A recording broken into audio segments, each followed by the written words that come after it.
여러분이 이제 설교를 이제 어쨌든 하게 되면서 이 고민이 이제 생깁니다. 인간의 말이 어떻게 하나님의 말씀이 될 수 있는가? 여러분이 설교하는 것이 어떻게 하나님의 말씀으로 그렇게 성도들한테 인정을 이제 받을 수 있는가? 이 부분에 대해서 여러분이 이제 분명한 어떤 해답이 있어야 됩니다. 이제 지금은 뭐 과제도 해야 되고 교인들 앞에 강단에 섰을 때 교인들이 여러분을 바라보는 눈들의 압도가 돼가지고 머리가 이제 백지 상태가 되고 하는 이런 상황이기 때문에 내가 어떻게 하나님의 말씀을 전할 수 있는가, 여기까지는 지금 생각을 잘 못할 수가 있습니다. 하지만 이 고민은 반드시 설교를 훈련하는 과정에서 해결을 해야지, 나중에 목회 현장에 가가지고 이제 이런 고민을 하게 될 때는 여러분은 한참 늦어진 거예요. 그래서 최소한 여러분들은 설교를 끝나면 오늘 전도사님 말씀에 은혜를 받았습니다는 이런 평가를 한두 사람한테는 반드시 드려야 된다 하는 것을 기도 제목으로 정하시기 바랍니다. 네. 여러분이 유초등부에서 설교를 하게 됐을 때 선생님들이라도, 유초등부 아이들은 뭐 좋은다 하더라도 최소한 선생님만이라도 오늘 목사님, 전도사님 말씀에 참 말씀이 좋았습니다, 은혜를 받았습니다, 이런 한 사람이라도 평가가 있어야 돼요. 네. 만일에 이제 그런 평가가 있다면 그것은 여러분의 설교 시간에 성령 하나님께서 임마누엘 하신 거예요. 함께 하신 것입니다. 그리고 선생님이나 교인들이 그런 감동을 받은 것은 성령 하나님께서 여러분의 설교자와 듣는 자를 감화 감동하신 것이거든요. 그래서 어쨌든 이걸 기도 제목으로 이제 삼아야 되고, 이게 이제 성경이 이 질문에 대한 답을 주고 있습니다. 이제 다시 말하자면 하나님의 임재를 어떻게 증명할 것인가 하는 문제거든요. 네. 엘리야가 이제 850명의 바알의 이제 선지자들 죽이려고 이렇게 엘리야를 죽이려고 할 때 엘리야가 이런 말을 합니다. 너희는 너희의 신의 이름을 부르라. 나는 여호와의 이름을 부르겠다. 하늘로부터 불로 응답하시는 신, 그가 진정한 하나님이 아니겠느냐? 라고 하면서 불로 응답하는 신을 이제 누가 임마누엘 할 것인가 이렇게 할 때 백성들이 네 말이 옳다라고 이렇게 하면서 엘리야가 도장 깨기에 나서고 있어요. 그러니까 여기서 말하는 불로 응답하시는 하나님이라는 것은 엘리야가 이 구속사를 전체를 관통하면서 지금 이스라엘이 하나님과 맺은 언약을 이스라엘이 파기한 이런 상황에서 하나님께서 직접 강림해가지고 이 문제를 해결해 주지 않고서는 내가 믿는 하나님은 하나님이 아니다. 내가 믿는 하나님이 틀렸다면 나는 저들의 손에 죽어도 좋다. 왜냐하면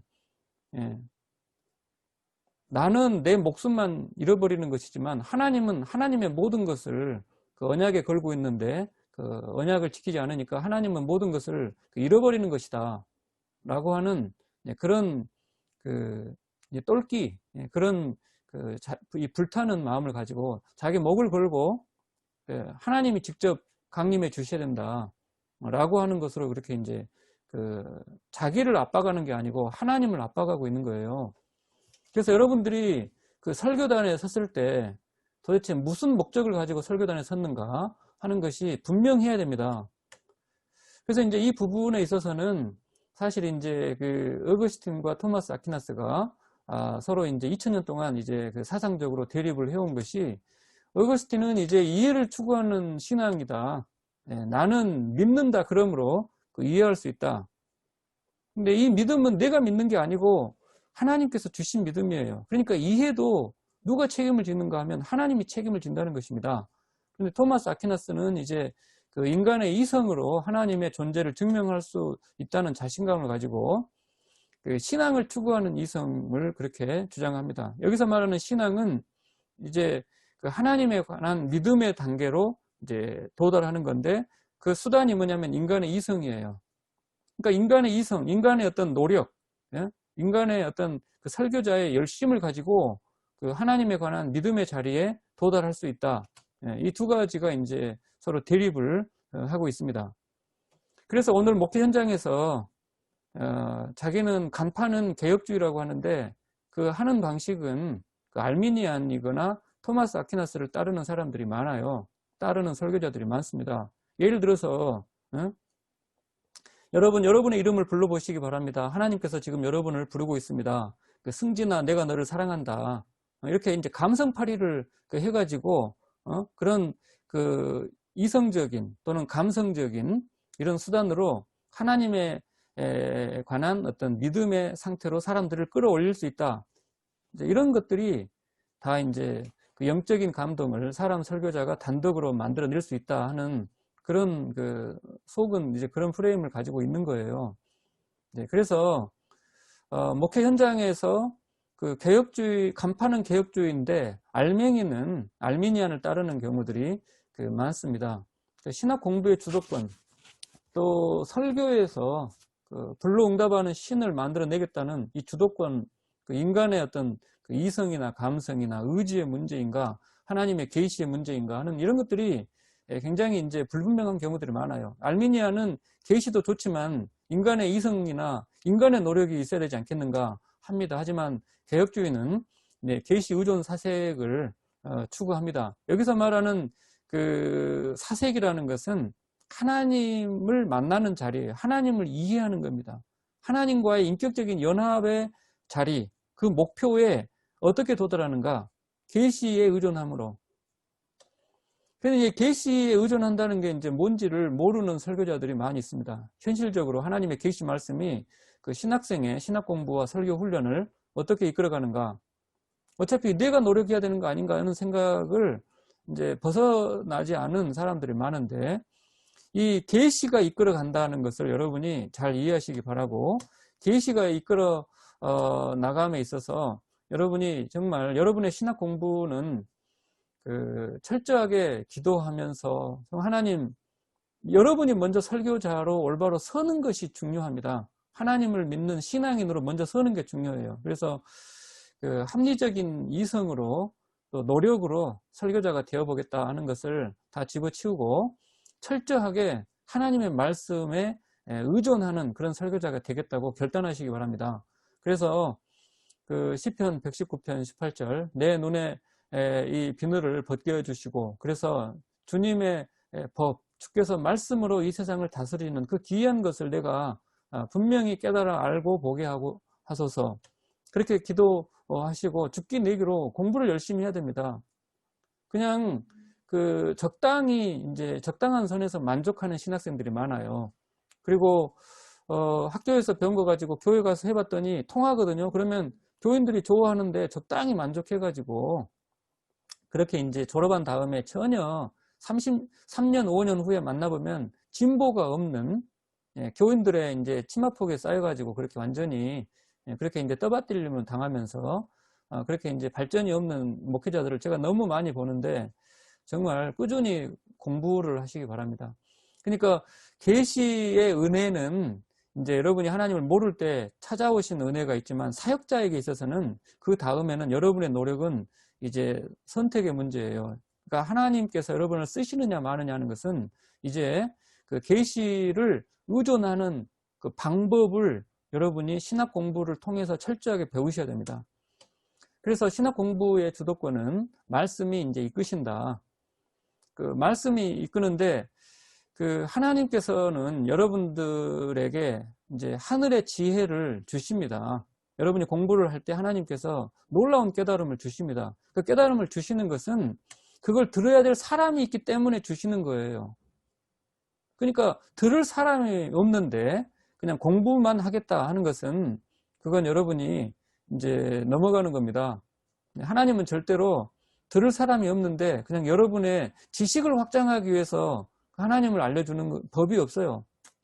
하나님은 이 부분에 있어서는 극단적으로 이기적인 분입니다. 그러니까 들을 사람이 있어서 하나님께서 여러분에게 깨달음을 주시는 것이다. 그 모세, 그래서 이제 제가 모세 본문을 이야기하는 것은 뭐냐면은 여러분이 스스로 그 하나님께서 여러분을 설교자로 부르셨다고 하는 그런 확신이 굉장히 약해요. 약할 때 이 모세 사건이나 다른 성경 본문들은 모세나 우리나 다 똑같다는 것을 이야기합니다. 모세도 뭐 인간적으로 하나님을 섬기려고 했지만은 하나님께서 다 내치시고 이제 어느 날 완전히 관심 없을 때 찾아오십니다. 이상한 방식으로. 그 떨기나무에 불이 붙었는데 타지 않으니까 내가 돌이켜 가서 이 큰 광경을 한번 보겠다고 인간적인 호기심을 가지고 어쨌든 접근을 합니다. 그러니까 하나님께서 여러분을 설교자로 부르시는 방식은 굉장히 다양해요. 다양한 방식을 통해서 부르는데 하나님께서 세 가지를 말씀하십니다. 첫 번째로 가까이 오지 말라. 두 번째로 네가 선 곳은 거룩한 곳이다. 세 번째로 네 발에서 신발을 벗으라. 가까이 오지 말라는 것은 완전히 하나님의 신비 안으로 너의 문제가 해결되지 않는 상태에서 접근하지 말라는 거예요. 그리고 네가 지금 부름받은 곳은 하나님께서 임재하시는 거룩한 땅이니까 그 땅에 합당하게 과거에 살아온 모든 삶의 방식을 다 집어치우라는 겁니다. 이 신발은 자신의 인간적인 계획을 실현하는 의지의 통로인데 그거 다 집어치우라고 말씀을 하시거든요. 그러니까 여러분도 하나님께서 어쨌든 여러분을 설교자로 세우신 것에 대해서 어쨌든 감사하시기 바랍니다. 여러분 개인의 드라마틱한 체험이 없다고 하더라도 하나님은 여러분을 부르신 거고, 만일에 지금 1년 반 동안 이 길에서 안 떠났다 하는 것은 그래도 하나님께서 감동으로 여러분을 붙잡고 있다는 증거니까 1년 반 동안 버틴 거에 대해서 감사하시기 바라요. 하나님의 은혜가 아니고서는 버틸 수 없는 건데 어쨌든 여러 가지 수단을 동원해 가지고 버티게 하신 하나님을 감사하시고 그 다음을 기대하시기 바랍니다. 여러분이 하나님의 도우심을 잘 받아서 제대로 신학 공부하면서 설교자로 세워 가고 싶다 하면은 하나님께서 여러분을 이제 깨닫게 하시고 인도하십니다. 그거에 대해서 철저하게 순종하겠다 각오하셔야 돼요. 하나님이 예라고 말씀하면 그대로 예라고 말하겠다. 아니요라고 말하면 아니라고 하겠다. 이 부분이 분명해야 됩니다. 이 부분이. 물론 맨 처음에는 분명하겠지만은 그 멘토인 신학 교수님이 그 과정을 제대로 가르쳐 주지 않아 가지고 오늘날 아주 이상한 또라이 목회자들이 양산되고 있습니다. 그래서 지금부터 어쨌든 하나님이 예하면 yes sir 아니면 no 이 부분을 분명히 정하시기 바랍니다. 하나님께서 여러분에게 어느 순간에 하늘의 눈을 열어가지고 기이한 것을 보게 하시는 날이 옵니다. 그때는 왜 이런 말씀을 하셨지? 들려줄 사람이 있기 때문에 그러는 거예요. 들려줄 사람이 있기 때문에 말씀하시는 거니까 이 부분의 우선순위를 여러분 자신에 두지 마시고 여러분이 감당해야 될 사명, 또 그 말을 들어야 될 주변의 사람들, 그 사람들에게 말을 뱉어내는데 주저하지 마시기 바랍니다. 기가 막힌 것을 깨달았어요. 그런데 들어야 될 사람은 가까이 있고 그 한 사람은 가까이 있고 그 다음에 내가 다음 주에 설교를 해야 될 사람은 100명이 있을 때 어떤 전도사님은 이제 100명한테 말하는 게 좋지 이 한 명한테 이 귀한 것을 써버리면 이게 너무 아까운데 라고 말을 하지 않는 경우들이 있어요. 여러분 그건 인간 설교자가 돼가는 겁니다. 하나님께서 깨달음을 주실 때에는 하나님께서 이걸 누구한테 말하라고 하는지까지 자세히 여러분 양심을 통해서 알려주실 때 그냥 증언하시는 훈련이 되어 있어야 여러분이 진정한 설교자가 되어갈 수 있습니다. 그래서 신학 공부의 신적인 주도권을 잘 이해하시기 바랍니다. 그 내용은 예수 그리스도의 말씀이고 목적은 철저하게 하나님의 영광을 위해서 여러분에게 하나님을 알게 하고 여러분을 순종의 자리로 이끄는 겁니다.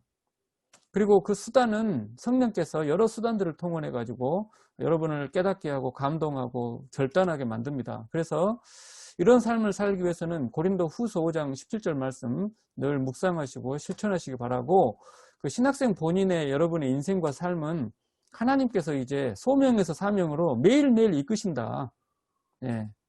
여러분을 귀하게 여기시기 바랍니다.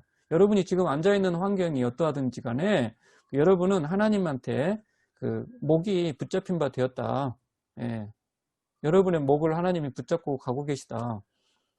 그래서 그런 내용들을 일기에 꼼꼼하게 기록을 하시길 바라고 저는 MD부 때, 뭐 대학생 때부터 계속 일기를 쓰고, 언제 한번 제가 그걸 지난 작년에 B5로 출력을 한 권으로 해서 제본 떠가지고 한 600페이지 정도 됩니다.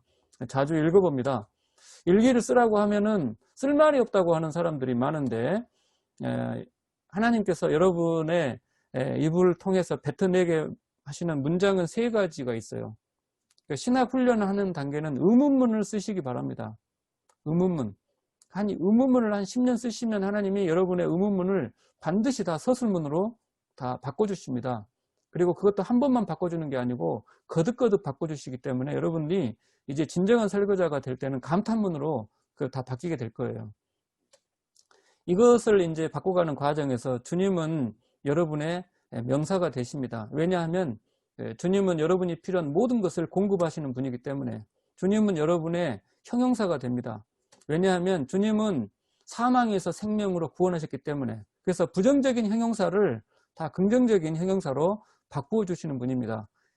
만나기 싫은 저 인간이라는 만나기 싫은이라는 이 부정적인 형용사를 만나야 할 사람이라는 긍정적인 형용사로 다 바꿔주시는 분이에요. 지겨운 하루, 지겨운이라는 형용사를 행복한 하루 이렇게 바꿔주시는 분입니다. 뭐 당장 바꿔주지 않으니까 의문문을 쓰시기 바라요. 의문문을 3년, 5년 쓰시기 바랍니다. 쓰시면 여러분이 하나님의 사역자라고 하는 진정성을 하나님한테 표시하시면 하나님이 여러분의 의문문에 대해서 반드시 서술문으로 다 바꿔주십니다. 그리고 한 번만 바꿔주는 게 아니고 여러 번 바꿔주기 때문에 여러분의 입에서 감탄할 수밖에 없도록 하십니다. 주님은 우리의 동사가 되십니다. 왜냐하면 매일매일 생각의 출발점, 발언의 출발점, 행동의 출발점이 되시고 이유가 되시고 목적이 되시고 동력이 되시기 때문에 주님 때문에 제가 오늘 하루를 삽니다. 버팁니다. 주님은 나의 노래가 되시고 주님은 내가 기뻐해야 될 이유가 되시고 주님은 나의 부사가 되십니다. 왜냐하면 주님의 섭리가 너무나 강력하기 때문에 이런 내용들을 의문문에서 서술문으로 감탄문으로 써가셔야지 이게 여러분의 목회자의 목회 역량이 됩니다. 목회자의 목회 역량은 여러분의 신앙 고백에 정비례해요. 그게 무슨 뜻인가 하면은 설교 역량이라는 거. 여러분 설교 잘하고 싶잖아요. 그러면 수직축에 있어서 여러분이 그 신앙 고백문이 많아야 돼요. 신앙 고백문. 여러분이 그 의문문, 서술문, 감탄문, 신앙 고백문이 많으면 이제 그것이 신자들의 이제 감화 감동으로 이렇게 이제 연결이 됩니다. 신앙 고백 문장이 지금은 여러분 설교 역량이 짧으니까 적을 수 있어요. 적을 수 있어. 뭐 개수가 뭐 5개, 10개, 하나밖에 안 될 수도 있고. 그러나 그것이 진정성이 들어있을 때는 성도들이 감동을 받습니다. 그러니까 그 감동을 받는 YX축의 면적이 설교 역량이에요. 시간이 가면 이 고백문이 숫자도 늘어나고 영향력도 강해지기 때문에 듣는 사람이 적다가 점점점 많아져요. 면적이 넓어지는 겁니다. 그러면 그것이 여러분의 그 설교 역량이 되는 거예요. 그러니까 아까 말씀을 드린 것처럼 의문문에서 서술문, 감탄문으로 진행되는 일기를 매일매일 또 매일 바쁘면 매주 단위로 기록을 하셔서 하나님의 전권 대사로 우뚝 서실 수 있기를 바랍니다.